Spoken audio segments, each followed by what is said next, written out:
ഇന്ന് ഞങ്ങൾ ലഞ്ചൊക്കെ നല്ല ടേസ്റ്റി ആയിട്ടുള്ള തേങ്ങ അരച്ച മീൻ കറി റെഡിയാക്കുക.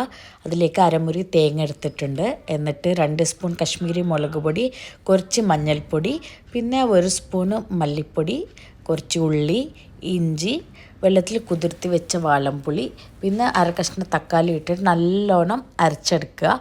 എന്നിട്ട് ഇതിലേക്ക് തക്കാളി, ഉള്ളി, കറിവേപ്പില ഇട്ട് നല്ലോണം ഞരണ്ടി എടുത്തിട്ട് അരച്ച് വെച്ച മസാല, ആവശ്യത്തിനുള്ള വെള്ളം, ഉപ്പും ഇട്ടിട്ട് നല്ലോണം മിക്സ് ചെയ്യുക.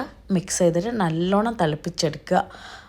പിന്നെ ഇതിലേക്ക് ആവശ്യത്തിലുള്ള മീനിടുക. ഞാൻ മുള്ളനാണ് എടുത്തത്. ഏതെങ്കിലും മീൻ ഞങ്ങൾക്ക് ഇഷ്ടമുള്ളത് എടുത്തിട്ട് നല്ലോണം മിക്സ് ചെയ്തിട്ട് ഒരു 5 മിനിറ്റ് തിളപ്പിച്ചാൽ നമ്മൾ മീൻ കറി റെഡിയായി.